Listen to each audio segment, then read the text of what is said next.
Hello, I'm Gordon Ritchie with Kollmorgen, and this is 2 Minutes of Motion. This segment is a good one in which to point out that 2 minutes is a target time and not a hard and fast time. WorkBench makes it easy to set up the units for a screw mechanism.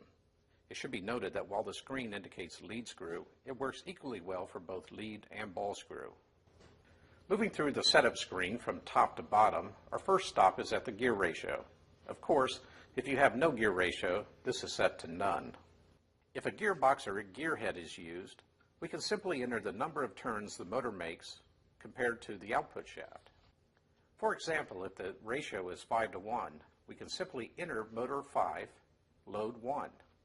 Or if we want to be a little more creative, motor 115, load 23, which is still 5:1.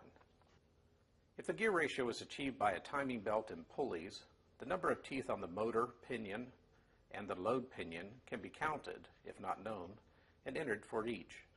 The range for the motor and load is 1 to 1,000. When setting up the screw, you will need to know the lead of the screw. The lead is how far the load will travel with one revolution of the screw, regardless of the gear ratio. The units for the lead are set in the custom position units.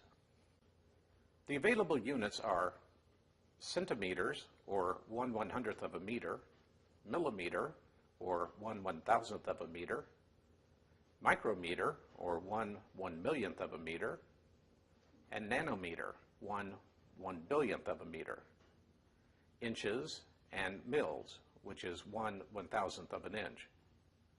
We are setting our units to millimeters. If you don't know the lead of your mechanism, you can always measure it. On my actuator, I have placed a piece of tape and a mark at the starting point. We could temporarily set our position units to degrees and command one revolution of the motor, or 360 degrees. We could then measure the distance traveled, which is the lead of the screw. If you have a gear ratio, don't forget to take that into account as part of the distance commanded. We enter this value in lead. In our example, the lead is 5 millimeters per rev. At this point, we can change our position, velocity, and acceleration to custom mechanical units.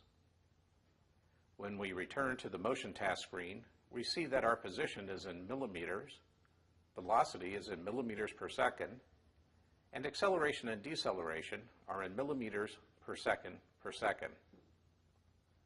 At this point, the motion tasks that are required for the application can be created and run.